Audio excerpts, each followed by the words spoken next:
சிறகடிக்கை ஆசை சீரியல்ல இன்னைக்கு நம்ம பார்க்க போற எபிசோட் என்னன்னா, அதாவது இன்றைய எபிசோட் ஆரம்பத்தில் மீனா வீட்டில் சமையல் செய்து கொண்டிருக்கிறார்.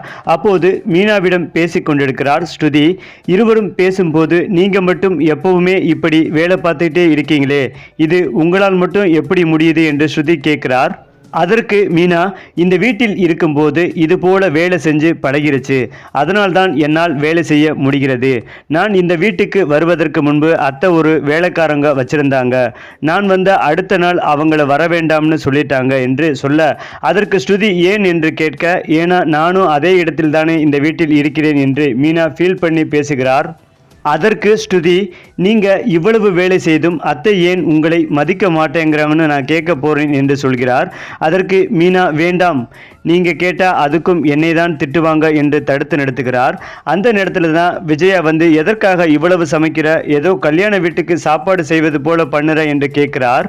உடனே மீனா, முத்து சவாரிக்கு வந்தவர்களுக்காக சமைக்க சொன்னார் என்று சொல்ல, அதற்கு அண்ணாமலை வந்து, நான் தான் அவங்கள கூட்டிட்டு வர சொன்னேன், அவங்களுக்கு இன்னைக்கு 60வது பிறந்த நாள் என்று சமாதானம் செய்கிறார். அடுத்ததாக மீனா சமைத்து கொண்டிருக்கும் போது ரோகிணி, உங்க காரில் வரவங்களுக்கெல்லாம் நீங்க சாப்பாடு போட ஆரம்பிச்சிட்டீங்களா என்று நக்கல் செய்துவிட்டு போகிறார்.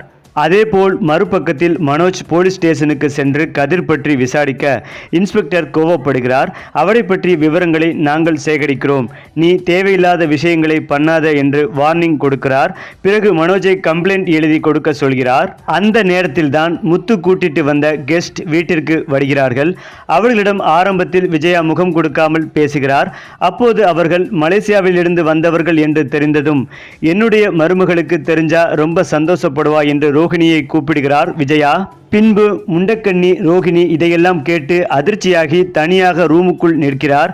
பிறகு என்ன செய்வது என்று யோசித்து அங்கிருக்கும் பஞ்சை எடுத்து வாய்க்குள் வைத்து, எனக்கு பல் வலிக்கிறது என்று பேச முடியாது போல நடிக்க செய்கிறார். அதன் பிறகு விஜயா, உங்க அப்பா எந்த இடத்தில் இருக்காங்க, உங்க ரெஸ்டாரண்ட் எங்கே இருக்கு என்று விசாரிக்க, எதுவும் சொல்ல முடியாமல் வழியில் துடிப்பது போல ரோகிணி நடிக்க, இதையெல்லாம் பார்த்து முத்து சந்தேகப்படுகிறார்.